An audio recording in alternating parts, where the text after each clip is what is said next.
Hi, this is Miss Wright, and this is part two of my presentation on themes and motifs in Odysseus the Complete Adventures.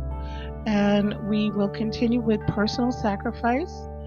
All of the Greeks who went to war against Troy each had to make personal sacrifices, leaving their homes for years and years and years, not knowing if they would ever return, not knowing what would happen to their wives and their children while they were away. And so personal sacrifice becomes a motif that runs through the reading. When the fleet set sail for home, Zeus raised a howling storm which scattered the ships across the eastern Mediterranean. Many Greeks died beneath the raging waves. Page 28. Agamemnon managed to save one ship and return to Mycenae. There he was murdered by his wife and her lover. Page 28. Menelaus' ship was blown so far off course that he wandered for 8 years before returning to Sparta. So each one of these shows how the Greeks were impacted. Some were killed at sea, some were murdered when they returned home, like Agamemnon, because he had betrayed his wife and she plotted for 10 years that if he ever came home, she would kill him, and that is what happened. And then Menelaus was blown off course for 8 years, plus the 10 years he was at war, which meant that he was away from his home for 18 years. And this is just a reminder of the territory. This is approximately where Ithaca is. I believe it's this island. And then they're around Troy. And they didn't come straight back home. They ended up going all over the Mediterranean, getting blown off course multiple times before they could get back home, and many lives were lost in the process. Prophecy and destiny. There are prophecy, obviously, because the Greeks believed in prophecy, and prophecy is a motif that runs straight through the reading. And remember that the prophets and the oracles have told us that if we endure, we will finally be victorious. That's on page 13. And that was the Greeks had been told that if they just don't give up, they will win the war. And that was a prophecy. These horses were special for another reason as well. An oracle had prophesied that Troy would survive if the horses of King Rasius drank the waters of a nearby river, and that is on page 16. But Cassandra had been both blessed and cursed by Apollo, the god of prophecy. She always saw and spoke the truth, quite a blessing, but no one ever believed her, quite a curse. So that's page 22. Another example of prophecy and destiny is the prophetic god Proteus. Proteus is a minor character in the story, but he was a god that could tell people their fortunes, tell people their what they wanted to know, or their future. So when Menelaus comes across Proteus, he's able to tell Menelaus of the fate of Agamemnon and also what's going on with Odysseus. Even though Proteus was nowhere near either character, he could see what was happening with both characters. Respect for the gods is an essential part of Greek culture, and to not show respect for the gods is to show that you are a barbarian.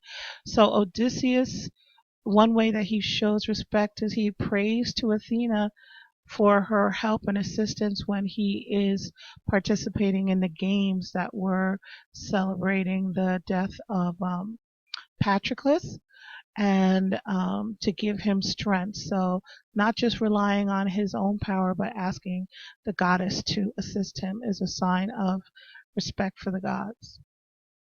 Xenia, showing hospitality, a good guest host relationship or lack of Xenia. It is customary to be respectful when you are a guest in someone's house, and it is also customary to take care of guests who come to your home, and it's a sign of civility.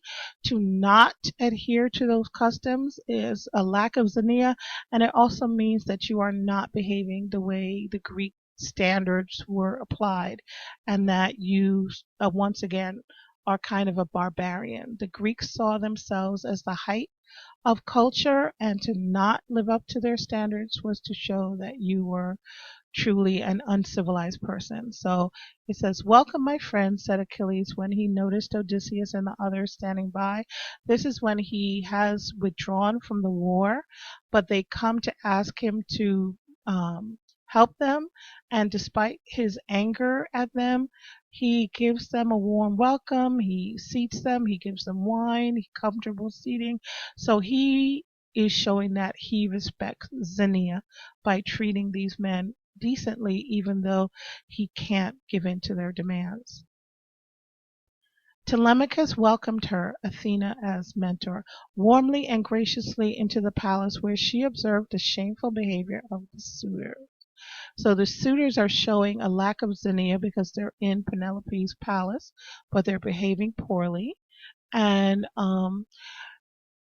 Telemachus is showing that he observes Xenia by welcoming a stranger into the palace and taking care of the stranger. He doesn't know who this person is at this point. They would gather daily at Odysseus's house and eat great feasts and drink much wine, wasting the wealth that Odysseus had secured for his family. And that's the suitors once again, and they show a lack of Xenia. Hero's journey. It says, she, Athena, told him that she was preparing a ship to take him to Nestor's home at Pylos. And also it says, he, Odysseus, was being held by the nymph and spent his days weeping in despair of seeing his faithful wife. So both the father and the son have to go on a journey. Odysseus' journey is much greater and more time consuming, but even Telemachus has to go on a journey, and the journey is a part of their transformation. It is something that will help to refine their character and bring out the hero in them. In the clear light of the early morning, Telemachus and Pisistratus set off for Sparta. Their horses drove them swiftly across the plain of Lacedaemon, and as the sun began to descend, the young men arrived at the magnificent palace of King Menelaus. So this is a continuation of Telemachus's journey to find out information about his father.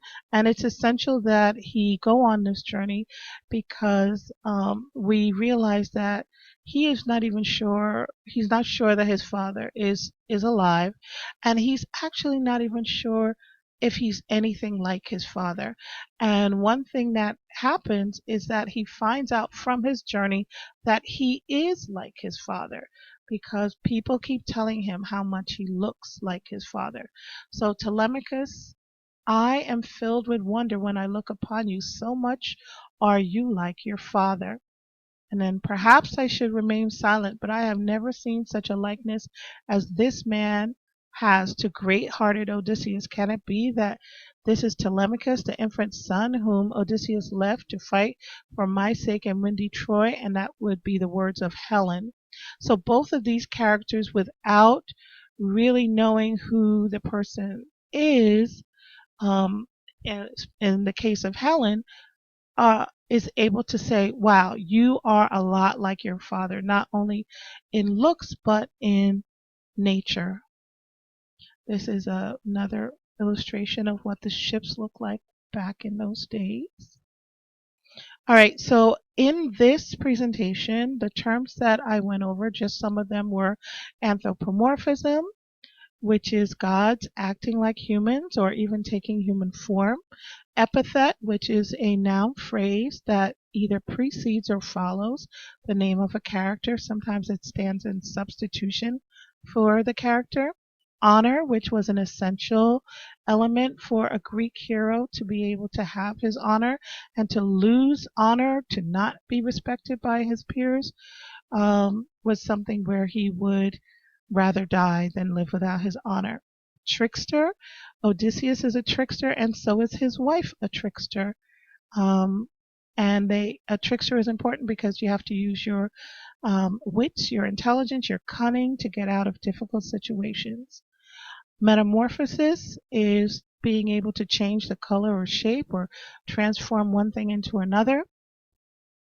And so when Athena turns into a bird and flies away, that's an example of metamorphosis. Xenia was an essential custom because people couldn't really travel from one place to another if there wasn't the practice of Xenia.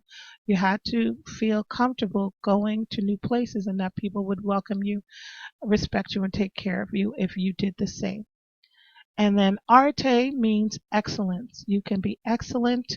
It doesn't matter if you're rich or poor, you can still have arte. You can even be an animal and have arte as long as you are the best at whatever you choose to do. Okay?